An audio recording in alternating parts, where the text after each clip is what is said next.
What's going on, geeks? You're listening to episode 287 of the Geeks Under Grace podcast. My name is Cody Armour. I'm here with Lj.Lowery. What up? And Shelley wasn't able to make it, so she will probably be back next week. We'll be taking over the movies for this week, though.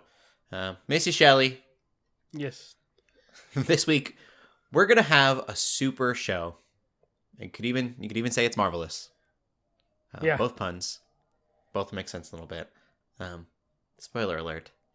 There's a lot of superhero news right now. So last week we did joke that it was going to be all Spider-Man up until the holidays, but now we have even more of it than we got. Like, it's like the year of Spider-Man now.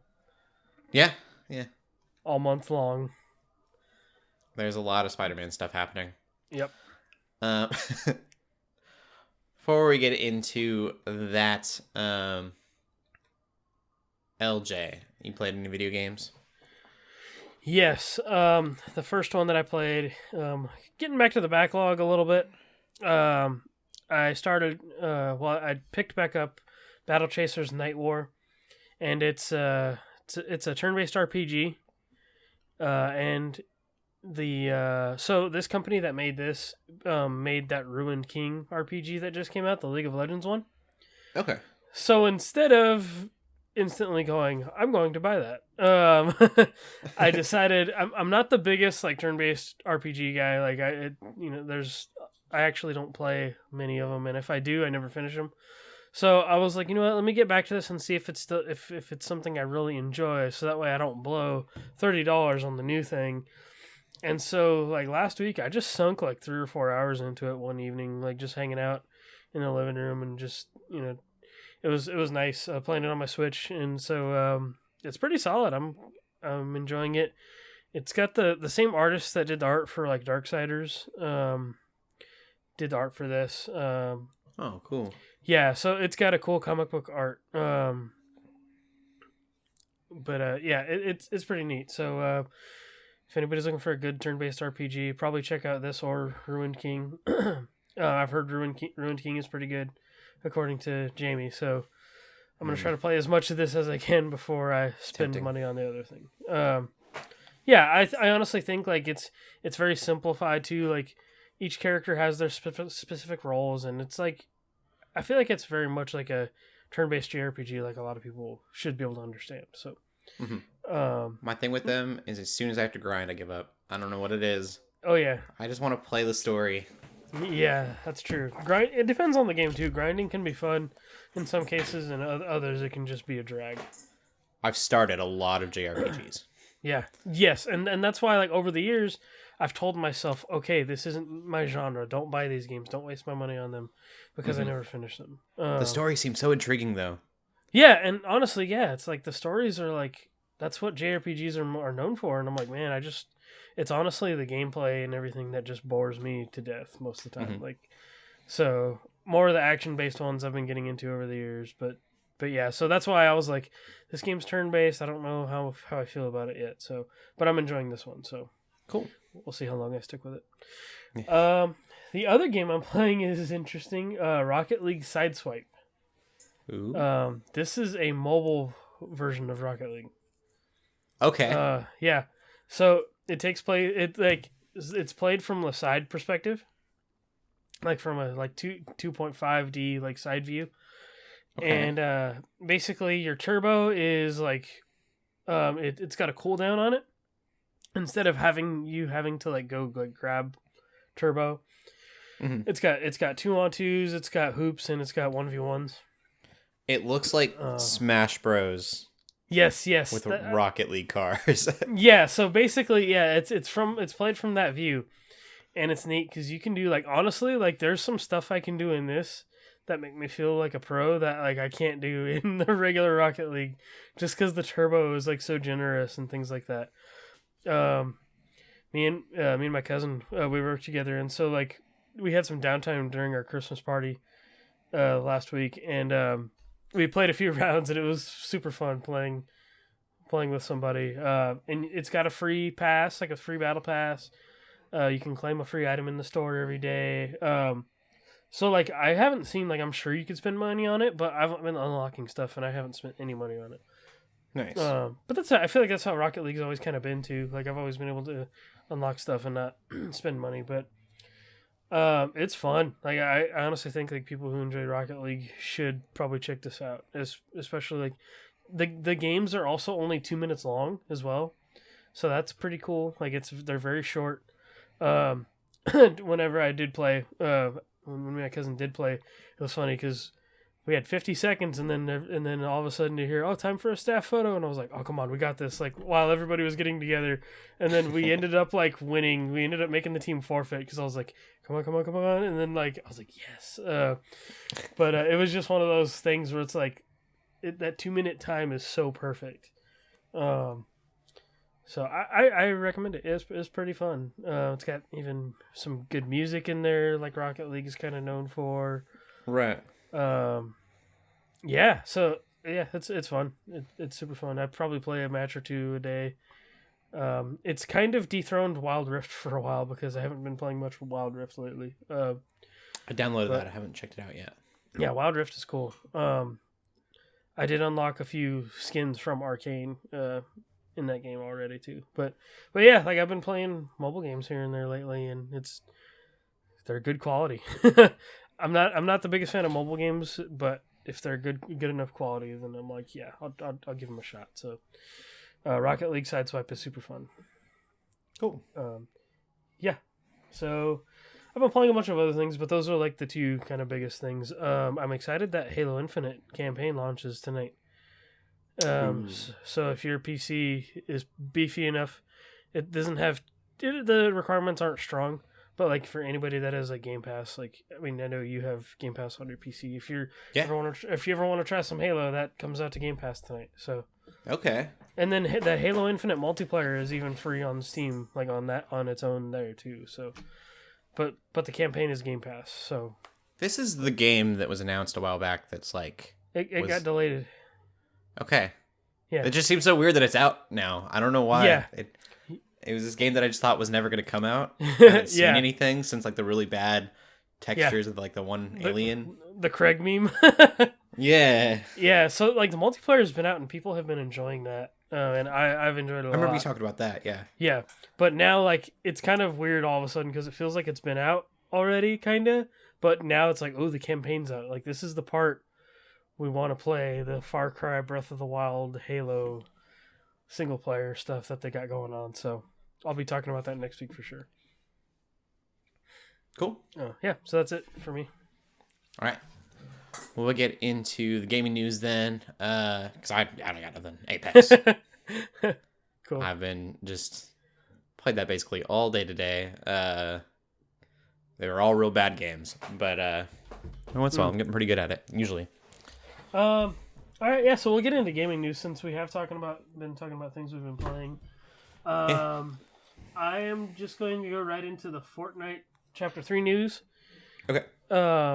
Because you said Apex, and it reminded me that one of the new mechanics in Chapter 3 is a slide mechanic. Ooh, okay. Yes. So, so Chapter 3 came out so they did the event on Saturday. And usually they take a couple days. Like I figured like it would be like the black hole thing where it would be down for like 3 days. But they brought it back up yesterday. And but the cutscene on the like event, it's been pretty obvious and people have been like putting like connecting to the dots. But one of the main characters recently that's been in some of these like events is called the Foundation, and everybody's like, that's The Rock. And even The Rock himself has been like teasing this stuff for like months. The Foundation. And the armor plating even is like a nod to his tattoo. Cool. So like everybody was just like it got debunked like months ago, and so finally it is officially confirmed. He takes off his helmet in the game and everything, and it's him. It's Dwayne Johnson, and so I was just like, oh, that's so cool. Kind of almost biblical. The Rock, the Foundation. Yeah, that's funny. Yeah. He's actually or heretical, I don't know which. Yeah. He's actually the character, so they usually have one special character in the Battle Pass that unlocks and you can do quests to unlock stuff for him. He's actually the character, like that specific Battle Pass character. So you'll be able to actually play as Dwayne Johnson in Fortnite pretty soon. In like, I think in like 2 months, I think the challenges to unlock his stuff are coming, but Crazy. It's him. Yeah. The other thing is that Spider-Man is in the Battle Pass. Who knew that was gonna happen? It's just like there's been a lot of weird ones, but like Spider-Man with a gun, yeah, it just seems wrong. Oh yeah, it is. It's funny because like they've had all the other Marvel stuff, but I was hoping they were gonna make a joke about he's late to the party or something. But there's even a Daily Bugle section in the map now, like. So, and then there's like apparently there's parts of the map where you can actually like swing, like web swing. Okay. I don't think I've found those parts yet, but there's like webs across the map sometimes that like you can use, like you can jump on them and launch off of them and stuff, and like yeah, it's pretty crazy. Can anyone or just Spider-Man? Yeah, anyone. Okay. Seems very Earthworm Jim-ish. Yeah. Hooked. I don't know what it is with Earthworm Jim lately, but I wouldn't be surprised if Earthworm Jim showed up in Fortnite. That would make sense. It would be cool. Yeah, that's a cool character. Yeah, and everybody Earthworm else, Jim like for Fortnite. Certain people, like especially younger crowd, would be like, "Who's this?" Like, right? You could have cows just out in the middle of the like game, just sitting in a field. There is already farms and stuff, so like yeah. Yeah.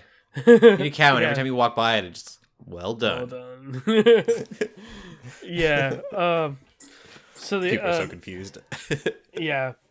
The cool thing about apparently I didn't realize, but I guess the reason why they're calling it Chapter 3 not only because it was a big event, but it's like a engine upgrade. Apparently they're using Unreal Engine 5 this time around, which it does actually look better. It does move better. There's just a more crisp like feeling to it that I'm like, okay, yeah, I feel it. I feel the difference. So it's pretty cool. It's crazy all the unrealistic stuff that's made in Unreal Engine. Yeah, that's funny. Like I watched someone made Kakariko Village, which I thought I'd seen before, but they did an Unreal Engine and it was so like picture perfect and hyper realistic. But then you have like Octopath was made in Unreal, I think. Yeah. And then this is like this cartoonish thing. Yeah, and Unreal Engine 5, this is the newest like engine that like they've been showing tech demos for and stuff. Like right. This is it now. So like they are starting to implement it in other things. And then Rocket League, that's an Unreal Engine. I bet they upgrade that at some point since it's owned by the same company. Yeah, Epic owns Psyonix now too. Yep. So crazy. Epic has a lot of my money now, thanks to owning Fortnite and Rocket League. Yeah. Yeah. Oh, and then there's also like the other skins in there for Spider-Man too, like Symbiote and all that. And nice. Yeah. So, I guess while we're at it, talking about Unreal Engine, that during this you can actually preload it, which is odd for a tech demo. But during the Game Awards, they're going to fully reveal it's called the Matrix Awakening. Like Link's Awakening. I'm just kidding. But it's a tech demo, I guess, in Unreal Engine 5. And this is gonna happen during the Game Awards. And you can only, I don't even think it's gonna be on PC. It's only PS5 and then the Xbox Series consoles. So for those of us that have one. That quick clip, I think it is. Of Keanu Reeves. Do you think that's video or do you think that is in-engine? No, that's a video because he and Carrie-Anne Moss are actually going to be at the Game Awards doing some stuff. I don't know. His hair looks very hyper, like unrealistic almost. That would be insane. I would have to look at it again, but I was like, it was just such a nothing teaser to me. But you should look at it. I think it was. I should look. I think it's mocap. Could be, yeah. That would be like if you still on it, it's almost like got a plasticiness to it. But I mean, that could have been done with makeup and stuff too. So I don't know. Let's see. Oh, it's gonna Uncanny Valley. It's got yeah. That I'm gonna look at this real quick because I gotta see now. I just looked at it quick to see what it was. I don't know. His teeth aren't perfect, so I mean, if they did it, they did a really good job if it's in Unreal Engine. You never know these days, like. But real. I've seen some really realistic stuff. Yeah. Like I remember even for the PS4, they had, I think it was a tech demo. I don't think it was for a game that was coming out. It was just like to show you what Unreal was capable of. And they had this old man, and they like started with his wrinkles, and like zoomed out of his wrinkles, and he looked like it was like video realistic, but his face was not like perfectly human. It had this longer, more animated, like anime look to it, but the skin looked real. So, and that was way back in the PS4, I think, was announced. So, what they can do with these engines is just crazy anymore. Yeah, it sure is. I don't know what this thing is going to be yet. Part of me wishes it was some kind of video gamey thing, but it's going to be such like an experience that like, I don't know, like I want to run around as Neo in a level or something, but I don't think it's going to be anything like that. Yeah. But yeah, so that's something to look forward to. We're going to have a ton of news in the gaming section for Game Awards next week. But before we move on, we have probably the biggest, kind of craziest news, I think, is that apparently, according to Bloomberg, Jason Schreier, he says that PlayStation is going to have their own version of Game Pass coming. They're working on Project Spartacus, I believe it was called. They said there's going to be multiple tiers. There's going to be the just regular PlayStation Plus tier. And there was another tier above that. I forget exactly what that one was, but the third tier, the top tier, they're saying that one's going to be the one that offers like streaming, like PlayStation Now stuff, but they're also saying that it's going to include PS1, PS2, PS3, and PSP games. So I'm like, pretty cool. Yeah, so we'll have to see how they like implement this, because like if they go hard like Xbox does, where it's just like, oh, this game, Last of Us Part 3 or whatever it's going to be, you're going to get to play it day one, kind of a thing. Like, I wonder if they're going to do that, you know. That'll be the biggest, I think, success point, is if they can. Yeah. They've mentioned before, I don't remember who it was, who runs Sony, usually speaks for him. Oh, I wonder if it's Herman Hulst now. That's not who I'm thinking of, though. Jim Ryan, maybe, too. Those are driving nuts. I can't remember his name. Sean Layden was the guy. Can't remember his name, but he had said that at the time he was asked whether or not they would do something like Xbox did, and they were saying they're dumping so much money into these games, these third-party games, that they didn't think that they could turn a profit by having them come out day one on a subscription service. And so I would be curious if they'll turn around on that, because they flip-flop a lot, PlayStation does. Yeah, I think bug me. I'm pretty sure it's Sean Layden, the guy that you were talking about, because they switched recently. Okay. Oh, so Jim Ryan is the current president and CEO of Sony Interactive Entertainment. But yeah, it was probably the previous guy from whenever they had like him, Phil Spencer, and Reggie Fils-Aimé at the Game Awards that one time, or at E3 or something. Oh yeah. That must be. Anyways, it was when the PS5 was announced. There was questions of whether or not they would be able to do a subscription service like Xbox did, and they said the day one games just wouldn't. They pour so much money into them that wouldn't work. So it would be cool if they turn around on that, and but I think that would be the success factor, is whether or not you get day one games. Like, I'm way more interested in that subscription service. I'm extremely interested in it if there's day one releases on there. Oh yeah, for sure. If not, I could buy Jack 2 somewhere else. I mean, you can buy it now. Yeah. But honestly, yeah, like, even a buddy of mine was saying, he's like, I just want to play. He's like, I just want to play games, man. He's like, I don't care if I have to have a subscription on both. Like, whatever saves money, you know. And I think it'd be cool for them to at least have some kind of rival, you know, and not like mess it up or not have some weird caveat or loophole.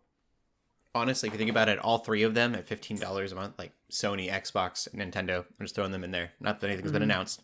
That would be $45. It would still be cheaper than buying a game. Especially now when games are becoming like $70 a piece. I would pay $45 a month for all three services to have any game that I wanted basically at my fingertips. Yeah, because even now, you can do like, I mean, it's still like, you can do like a couple months for PS Plus. I think like the year for that's like 50 or 60, and then Switch is like 50 or 60 for that now if you get the expansion. But a Game Pass is still like $15 a month, so like even then, like that's still a lot if you do yearly, but I feel like those subscriptions to have all three of them aren't like that terrible, especially like, I mean, maybe not Nintendo necessarily because theirs is like emulation, but like just PlayStation and Xbox alone, that's worth it if both of them have like a Game Pass thing. Yeah. If Nintendo were to have one, I'd definitely want it to be day one releases for Nintendo, or I really wouldn't. Like what they have now, I don't really care about. Right. Yeah. Cool. We'll have to see. Yeah. That'll be a lot of fun. Project Spartacus is what it's called right now, right? Yes. Yeah. Still in the works. Cool. So that's it for gaming news. All right, we'll get into movies then. I haven't watched any movies. I tried watching Seventh Sons, which is an old movie from like 2014, and realized I've already seen it. So my memory's failing me a little bit. And it's super, super cheesy. So I didn't watch it again. I couldn't do it. I didn't watch anything. anything. Jeff Bridges. Okay, cool. I was gonna say I didn't watch anything that special either. I think I watched most of like Christmas Vacation the other day, but like, okay, I wasn't like super paying attention to it. So, but gearing up for Spider-Man. Yeah, well, that's what I was supposed to be doing. I was gonna watch Amazing Spider-Man 2, and I just never got around to it. It was a wild week. That would be a fun thing to do. Would be try to watch all of them. 1, 2, 3, 1, 2. Yeah. And 1, 2 again. Yeah, you saw that meme. Yeah. That would be. I would almost be down for that. I probably should watch at least Spider-Man 2, and then The Amazing Spider-Man still seem pretty fresh to my mind. But yeah, see, I recently watched. I think at least in the last couple of years, I watched Spider-Man 1, 2, and 3. But the Amazing Spider-Man movies are the ones that I hadn't seen, but like once each. So he's my favorite Spider-Man. Andrew Garfield. I don't know if he was my favorite. Peter Parker, but as far as Spider-Man goes, he had the quippiness that I loved. Yeah. The larger consensus is that Tobey made a better Peter Parker and Andrew Garfield made a better Spider-Man. Yeah. Which I could see that. Yeah. My favorite was he's like, "Oh no, knives, my greatest weakness." Oh yeah. So good. Yeah. Super quippy. But while we're waiting for Spider-Man to come around, it's coming up soon. We do have some Marvel news. Oh, yeah. We've also got some Spider-Man news that's not Marvel. Well, not Disney Marvel, MCU stuff. Yeah. Although it could. We don't know where Spiderverse is going. I don't even know where to start with this. It's so crazy. We're talking about Spider-Man No Way Home. We'll go there first. Kevin Feige says that Charlie Cox is definitely the MCU's Daredevil if, and that's a big if, they choose to use him. And I kind of respect the way that they look at all of the characters. He mentioned this. He goes, I always say that, and this is talking about all of the Defenders, I guess, Netflix's characters. I always say that whenever a character comes back into the Marvel sandbox, it becomes another tool in the storytelling ability of the MCU. So I said before, the good news is all will be revealed when people actually finally watch. And we're kind of seeing that so far. Like, we've been talking about the hope for Kingpin in Hawkeye. If they were to go that route, I'm treading really carefully. If they were to go to that route, they're able to we need a big crime boss. There's some mindset. Like, without saying anything, there's just a lot of strong vibes there. Yeah. I mean, we've been talking about the hope for it since before the show came out. Probably going to happen. Yeah. But they didn't really, it doesn't feel shoot in. It's like, hey, we need a big crime boss. Who do we have? And before they didn't have anyone, but now that it's kind of in their wheelhouse, they can be like, oh, we have a big crime boss we can use. This character is like the biggest crime boss in the comics. Literally big. Yeah. And so then with, Charlie Cox possibly being in Spider-Man, they'll be like, well, we need a lawyer.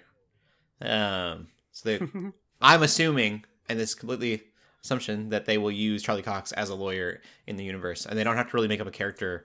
They can use stuff that people will get excited about. Yeah, well, I mean, there's been like loose rumors and stuff like that, and it's like, I mean, who knows? Like, I'm a big Daredevil fan, but I'm just afraid that like we're gonna get okey doked again.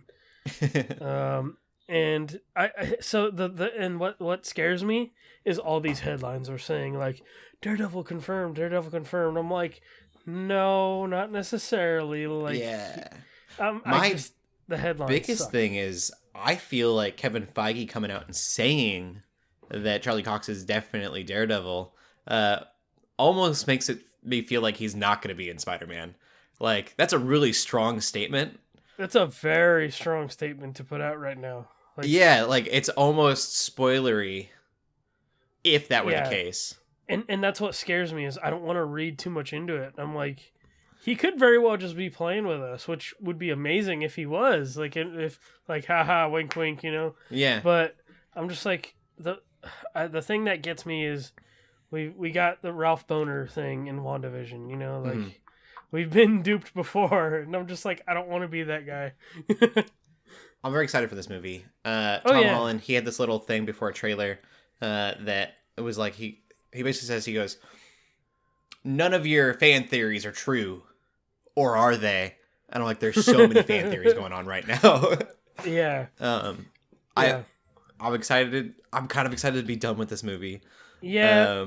Like, I want to watch it, but I'm like, I just need to get... We need to move on. I need to know what's happening next. And that's the thing that bugs me about all these fan theories and speculation is that people are going to get... Like, people get hyped like, they hype themselves so much that they get crushed when the things actually happen and it's not what they want. And it's just like... Me with Transformers 3. Though everyone hated Transformers 3 anyways. I didn't get my Cobra Con Alliance, and I was really bummed. We brought that up in the last podcast. Yeah. I spent that entire movie waiting. I was completely... I mean, this was before I personally would sit and, like... Now I go through the news every day. I'm always looking at rumors and theories and stuff. Yeah. So I had just put it in my own head from watching G.I. Joe and watching Transformers and knowing they were the same company that Cobra Con was going to happen. There was merchandise for Cobra Con Alliance, like, being sold. And so I just... Yeah. I had to be... I don't know how old I was. I'm really young. And I was completely convinced. Spent the whole movie waiting for it. They very well could have. I think if G.I. Joe was more successful, I think those movies were just so odd that, like, it didn't happen. They could have. Yeah. I still think that if, like you're saying, they would have done well, the military personnel that are in all the Transformers movies would have just been G.I. Joe. Like, you could completely swap them out almost. And everything would have made sense. So yeah. Yeah, no, I did that. I understand that plight of people get so excited and expectant of something that they can't enjoy. Their dreams being are made. crushed. Yeah, and it doesn't mean that the movie's bad. It's just like you spent the entire movie hoping for something that it wasn't. But we're talking about Daredevil, and so I'm liking how these stories are all like together because I can kind of create a conversation around this. You know, Kevin Feige saying that, you know, he'd like to use the other Marvel characters from next Netflix shows. I think what's really exciting also in the news is Shang-Chi has been greenlit for a sequel and a show. And the show, I think, is interesting. I would assume it's going to be about his sister. It's not confirmed, but it'll be something spun off of the Shang-Chi world, I guess. But Shang-Chi 2, I was trying to think of like what that would be, and I would love if they took Iron Fist. Finn Jones did a terrible job as Iron Fist. Yeah, he did. But I really don't think it was his fault. Like, the writing for the season 1 was really bad. The choreography, not only did he not like really train for it, but it really wasn't like that crazy. Like, Into the Badlands came out. And if you watch Into the Badlands, which was this like cable show versus I remember that a very highly budgeted Marvel show, the choreography in Iron Fist was real terrible. So I don't know. This is a complete assumption, but I would love with Shang-Chi 2 being greenlit that they would make Iron Fist kind of a secondary character, almost a sidekick to him. And they could explore Kung Lao, I think is where Iron Fist is from. And I know in the comics, Shang-Chi has a connection to that. So I think that would be really cool and kind of just make fun of Iron Fist the entire time. I'm down with that. But they kind of put him in a weird place in the Netflix shows, so I don't know. It's yet to be seen if the characters that they're using, if they'll be they're going to be the same actors from what we are hearing, but will they be the same characters canon-wise? We don't really know. Right. There's rumors that D'Onofrio's Kingpin will be D'Onofrio, but he'll be in like a big fat suit and be more comic accurate. And I'm I don't know if I want that or not. Yeah. It could be real silly. A lot could happen in 5 years, though. You could eat a lot of Big Macs in 5 years. Yeah. So we'll see. I mean, maybe it'll make sense. He just decided to get real hungry. As long as he doesn't have a square shoulders like the Spiderverse one. Yeah. That one was a weird design. We'll segue right into that then. So Shang-Chi 2 is in development. We'll be getting that. I forgot to say, the director, Destin Daniel Cretton, who did the first one, is doing the second one. But now we'll get into the Spider-Verse. We got a teaser for that. And it's pretty cool. The trailer looks pretty crazy. It's got the Spider-Man 2099, voiced by Oscar Isaac. Yep, yeah, he's coming back. Cool. I'm excited for it, but what I'm really excited about is that the writers have come out and said that they basically had the freedom to go any Spider-Verse that they wanted to. They were able to do everything that they wanted. Which, there's a lot. I don't know what their tastes are, but I really hope, if we get to see Miles Morales just, jump through, even if it's real quick, into the PS4 Spider-Man game. Oh, that'd be so cool. And imagine if it was animated like the PS4 game is too. That's what I mean. That would be cool. Insomniac actually does that work. That'd be crazy. Yeah. This is a part 1, so we're getting a part 2 as well. You said possibly in 2023 it looked like. Yeah, I think I read that one on comicbook.com or whatever that site is. Yeah, they did say I think it is going to be a year out, which is interesting because we're having a discussion in our Marvel spoiler chat on Workplace that and then somebody was saying I wonder how long that's going to take. And then I saw that headline and I was like, oh, well, that's good because it sounds like they may have took the time to do that work for both, or at least as much as they could. Kind of back-to-back kind of thing. Because a year out would be great. It would still be fresh in everybody's mind. Right. So I would assume if they do, I feel like they almost have to do something with the MCU at this point. Whether that's the voice actors coming into his universe or vice versa. Him animated in a live action sequence would be really kind of cool and fun and weird. It would be jarring, which I think would be cool. That would be very Space Jammy. Yeah, but I think would be fun. Or more like Who Framed Roger Rabbit. If only for a moment. I don't think I could do a whole movie that way. No. But I would bet that comes in a part 2 of the MCU stuff. Yeah. Maybe we'll get voices from Andrew Garfield, Tobey Maguire. I know a lot of people were wanting that from the original Into the Spider-Verse. Yeah, maybe get them in there. So yeah. Comic books. There's so many animated cartoons. You could really do a lot, as far as the cartoon animated stuff goes. Yeah. There's a Mangaverse Spider-Man as well. Yeah. There's so many. And the Avengers animated thing. Yep. We talked about the 2000 or the PS4 game, but there's also a ton of different Spider-Man games. That would be even more fun.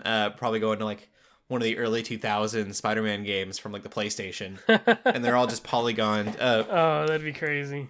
Yeah. There's a lot they could do. I'm excited to see where they go with this. Given that freedom, I think they literally used the meme in that first one, so it's yeah. I hope that they continue with that freedom and really utilize it and have fun with it. I think there's a lot of cool stuff that could happen. We'll see what they do. Oh, all right. Told you it was superhero heavy today. Oh yeah. We'll get into TV. We're gonna take a break from superheroes for half a second. Because Because even geeking out, we're geeking out about superheroes too. But before that, I watched more Masters in the Universe. Sweet. I need Revelation. To watch that still. It's cool. It's good, but it's so. I don't know if it's on purpose, but like the way that I'm reading it's so. Do I want to say like progressive or liberal or like? It's very much slapping you in the face with like this is what He-Man was, and we don't want that. Which I think is crazy to do. Like it's super daring. Normally, I would probably be like, I don't know if I'd be against that, but like I enjoyed that first part so much that like they flipped the script almost literally, and I really liked that they did that because then that's when everybody was like, "Oh, that's not my He-Man," and I was like, "Well, it doesn't have to be." Well, for those who thought that, I think it gets worse in the second season. Oh wow! I should watch that second part. And I really can't talk about it without spoiling the first season. So hopefully you have watched the first season. If not, maybe cut a couple minutes ahead. But they like take He-Man in the second season and they make him this like monster. It's basically Hulk. Yeah. Oh, wow. And so it's kind of like, they're like, oh yeah, I remember this masculine He-Man? Well, we're going to make him like too masculine. And, wow. Like, I think that's kind of what they were going with. Like, they really want to take the entire show and flip it on its head. And maybe that's where they were coming from. I don't know if they were trying to get political or if there is kind of any kind of commentary that they're trying to do. But it really feels like the second season is like, it's almost like they're intentionally trying to frustrate their fans of the originals. And I'm loving it because I'm not like, I thought He-Man looked real dumb coming in as a 90s kid, not an 80s kid. I was like, it's a dude in a loincloth, guys. I mean, like, He-Man itself was a cartoon built to sell toys. So it's like, there's not like, it's exactly what Transformers and G.I. Joe were doing. Yeah. So yeah, like I think it's totally okay to give that property some substance. Mm-hmm. As far as the writing goes, the writing is weird because it's very serious at times, and it's got like little morals to share, but then it's so childly cheesy, and I think that's trying to stick to the 80s vibe. Like you want it to be the same Skeletor. Yes. As they watched before, and he's the same Skeletor. He's so cheesy. He's got like just puns upon puns when fighting people. So it's really silly, but I like it. I don't know. I'm having fun with it. If you are a fan of He-Man and didn't like that first season, you probably won't like the second though. Yeah, because it's like a direct part 2. Yes. There's also another He-Man show, I guess, on there, and that seems weird. It's a total weird spin. Like, yeah. Did you check it out? No, I haven't watched it. It just looked so terrible. Yeah, for the trailers and stuff. It looks like a kid's show. Yeah. But, like, this will have dialogue that feels like it's for a kid, and then they'll curse. And I'm like, what is this show supposed to be? Yeah, there were some really cool, heavy moments in that first season, too. And that first part does not end in a positive note, either. So, I'm like, there's been so much I've watched that, like, I haven't been able to watch it yet. But like the kid morals, I mean, like the evil Lynn. She's like, I didn't have to be evil Lynn, and it was like you get to choose your own destiny and all this stuff. And I was like, what, like a kid friendly moral? Like, you almost would want your children to watch it and be like, this is what I grew up with, son. Yeah. I don't know if that's what they're going for. It's weird. Yeah, they definitely blurred the lines for a minute there, as far as like, oh, who's a villain, who's not, Yeah. Anyways, we can move on. It's not that big a deal. It's got like it's 6 episodes. Yeah. I burned through that first part in like a day and a half, maybe. Yeah. I don't remember how many episodes were in the first season. There's 6 episodes in the second. It was pretty short. It was 5 or 6. Okay. Yeah. Go ahead with Ted Lasso, LJ. Oh yeah. Okay. So I've been watching Ted Lasso because I have my 6 months of Apple TV, or Apple TV Plus. Ted Lasso that show like was nominated for a bunch of awards, and I understand why. Jason Sudeikis is so good in that show. Like, I forget that's him. I completely forget. Oh, wow. Ted Lasso is great. Basically, the plot, they get right into the plot the first few minutes. Ted Lasso is a coach who coached college football and got sent to the UK to go play for a soccer, to go coach a soccer team. And it's kind of craziness. You know, he obviously there are reasons why that are not necessarily good reasons. But it's one of those things. It's like there's people in that show that, like, you know, they have all, you know, ulterior motives, and they have, you know, they want to basically they want to run the football club. Gosh, I'm even referring to soccer as football now. Football. They want they want to run the club to the ground, basically. Like, there's all these people that want to see Ted not succeed, but he's just this so positive guy, like, that they end up, like, loving him, and you can't help but root for him, basically. Like, it's such a positive show. It's actually pretty clean for the most part, aside from, like, language.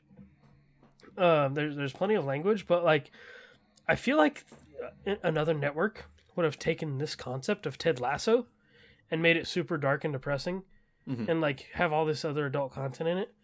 But, like, this is kind of the opposite. Like, there's cussing. Like, there's points in the show where, like, they could have easily shown, like, nudity and stuff, but they just don't. And I love that. Like, it feels like, aside from the swearing, like, it just feels like a show you could watch with your family almost. Like, there's still adult humor and stuff. Like, there's, you know, jokes and things like that.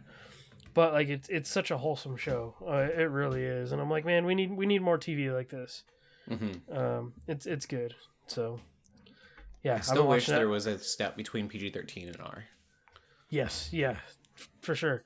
And not to bring up Spider-Man again, but I was blown away when I realized that No Way Home is PG-13. Apparently. And maybe the other movies are too, but I'm just like, wow, really? Like, I think all the Spider-Man movies have been PG-13. They probably are, but I was like, wow, like, I never really thought of those like that.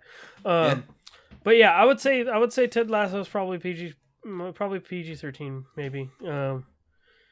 It's definitely not G. But still, like, it's such a positive show. Like, I feel like other networks would have made this so much worse than it is, and it's a good time. If you got Apple TV Plus, it's great. He has all these sayings and stuff, and, like, just it's a good show.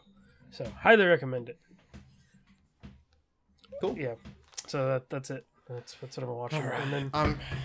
And then there's Hawkeye. Yeah, I don't know where to start with Hawkeye. I'm almost like, hey, if you haven't watched an episode yet, skip ahead. But we're not going to do that. I don't think we can. Yeah, no, it's still been really good. I will say this is that it got me to buy on Comixology. They have an omnibus of the whole run that this show is based off of. Cool. And so it's by it's called the Aja and Fraction. Matt Fraction and David Aja are the two that did this line. And so it's a whole omnibus they put out at the beginning of November for $25 that just covers this whole, like, thing, and it's pretty good. Like, I bought it on Comixology.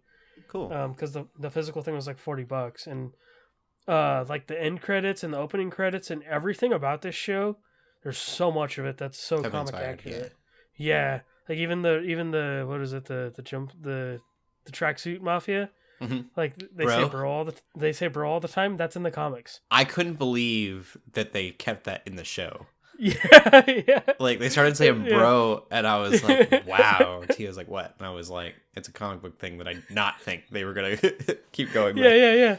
Yeah. And then like, Pizza Dog that's his name in the comics. That's Pizza Dog. Like, it's like, Pizza okay, Dog, like, that's awesome. That I didn't know.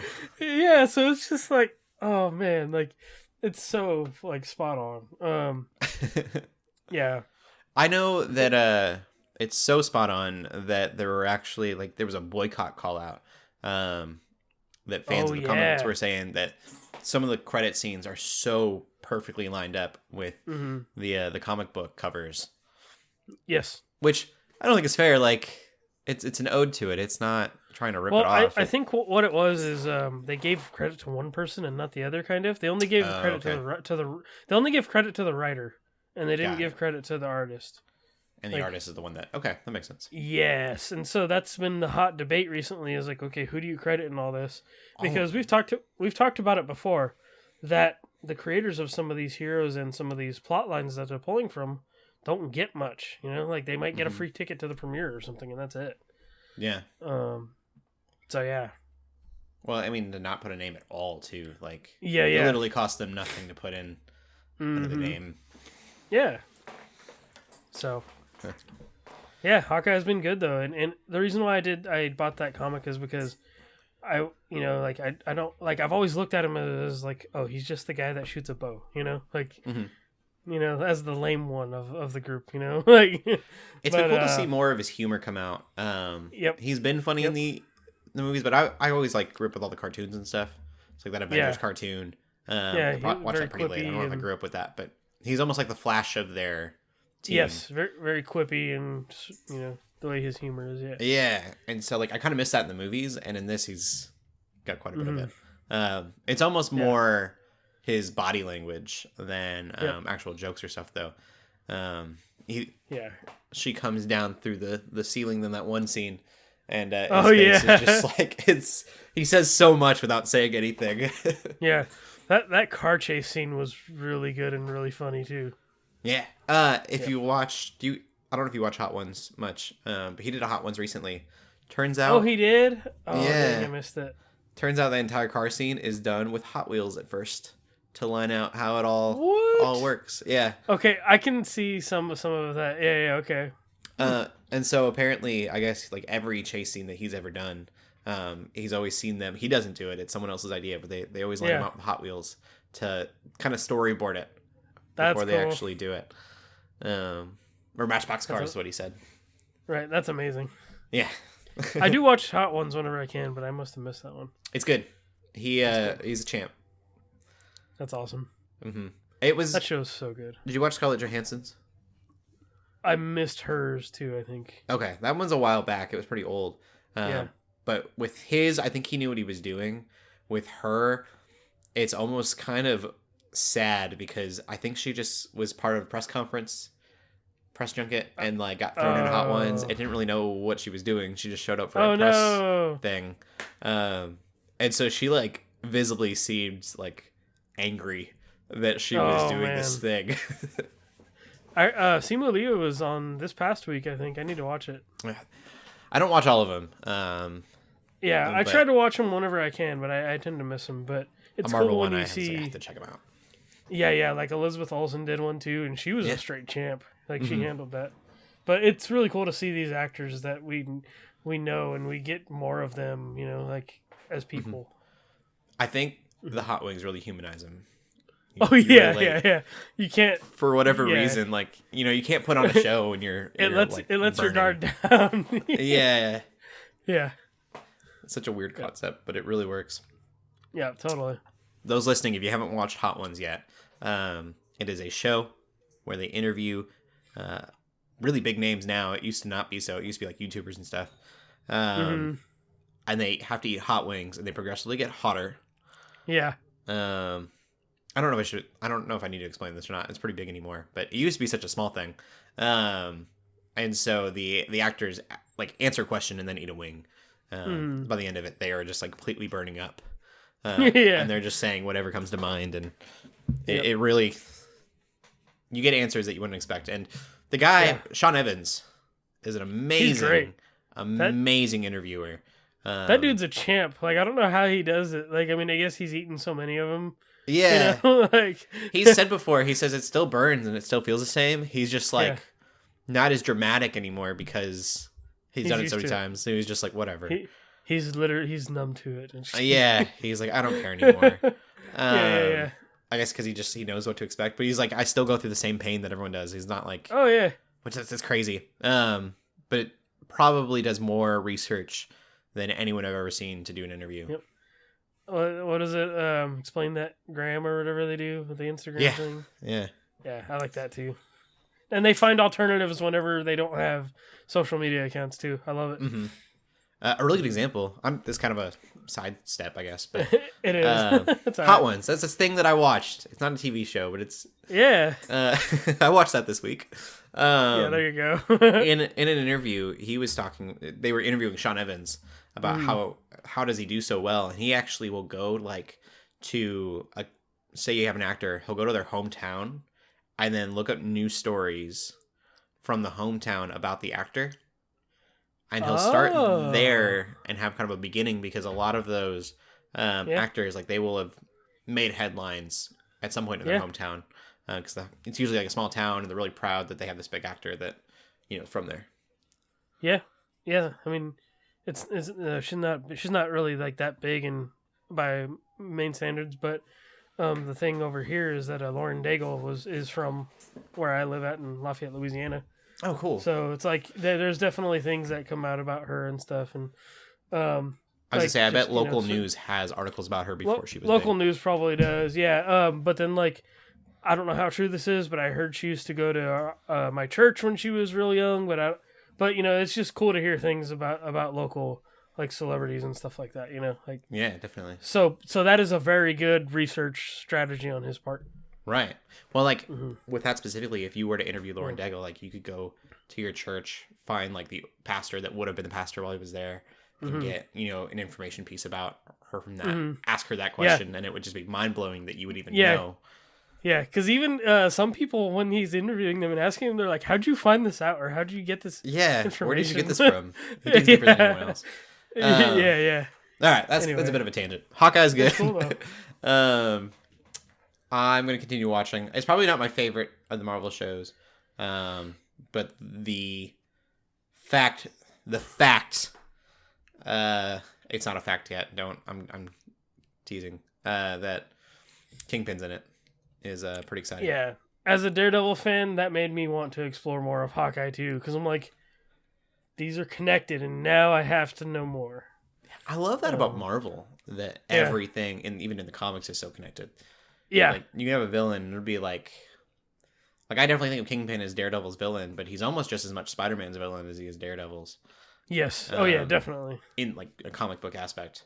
Yeah. It's cool how everything's connected like that. It's one in the cartoon, in the old Spider-Man cartoon, Kingpin was a big villain too, so it's it's a shared world. TV, we're going to get off of Marvel a little bit. Yeah. But it's still superhero stuff. Colin Farrell, he's playing Penguin in Batman. We knew that. Yeah. I've heard two different news stories about this. There is going to be a spinoff from the Batman, which I believe is the Gotham PD show. I don't know if it's called Gotham PD. I think that's what they said it was, because they can't call it Gotham. Yeah. According to Screen Rant, there is another spinoff. It's not that one that the Penguin is going to be in, and in that show, it'll be about Colin Farrell's Penguin, like, rising to be the biggest crime boss. The other article that I saw just said that he would be in Gotham PD, which would make sense. That makes more sense, because I'm like, we don't need a Penguin show. Yeah, I really don't care about the Penguin that much. Yeah. Interestingly enough, I would probably be more interested in a Kingpin show. Watching Kingpin rise to power. But even then, I really don't care. Like, I don't know. Maybe that's just, I'm not, like, that into the bad guys. Yeah, I don't feel for him or want to feel for him that much. Right. I don't know. I mean, we already got to see, D'Onofrio's characters past and stuff too, like that. Yeah. In Daredevil a little bit. So it's just like, I appreciate humanizing them. I just, except for Breaking Bad, I really haven't rooted for a villain. And I hate to say that I was one of those people that was like, definitely Team Heisenberg. I wanted him to succeed. I'm kind of glad that he didn't. Made for a good story. But I can't think of any other shows where I'm like, go villain. Except, like, Loki's not a villain. He's been redeemed in the show a little bit. If it was Loki being a villain, I'd probably care a lot less about that show.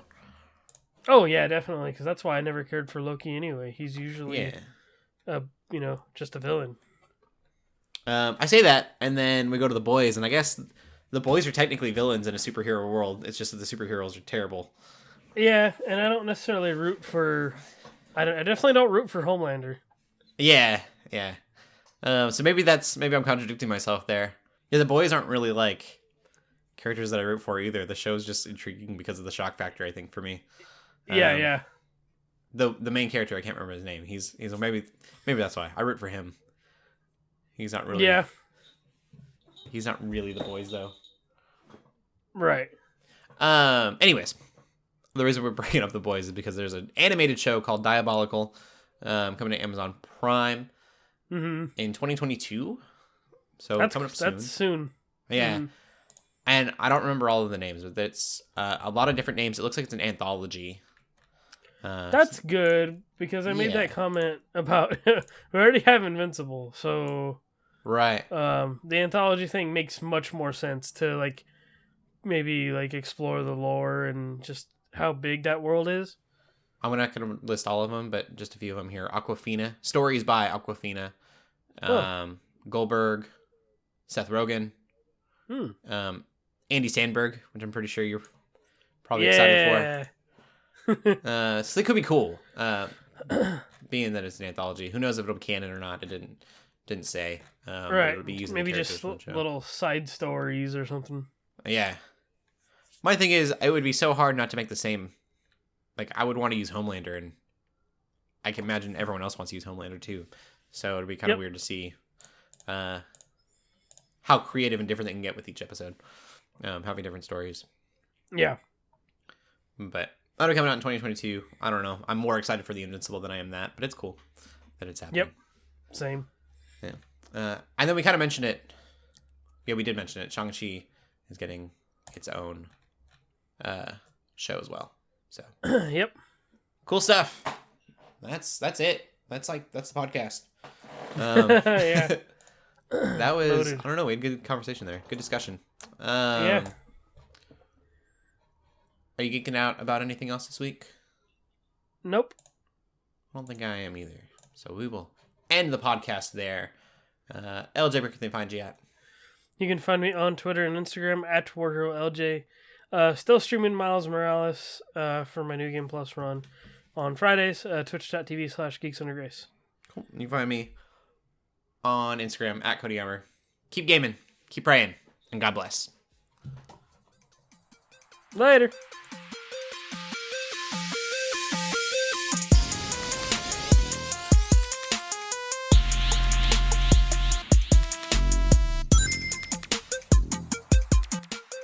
We hope you enjoyed this episode of the Geeks Under Grace podcast. We love hearing from you, so feel free to ask us questions or just comment on the show by using the hashtag GUGcast on Twitter, or by joining the GUGcast questions channel in the Geeks Under Grace Discord. If you like this episode, consider leaving a review or rating of our show on your favorite podcast app. If you want even more Geeks Under Grace, you can always go to geeksundergrace.com. We love you all so much, so thank you for listening.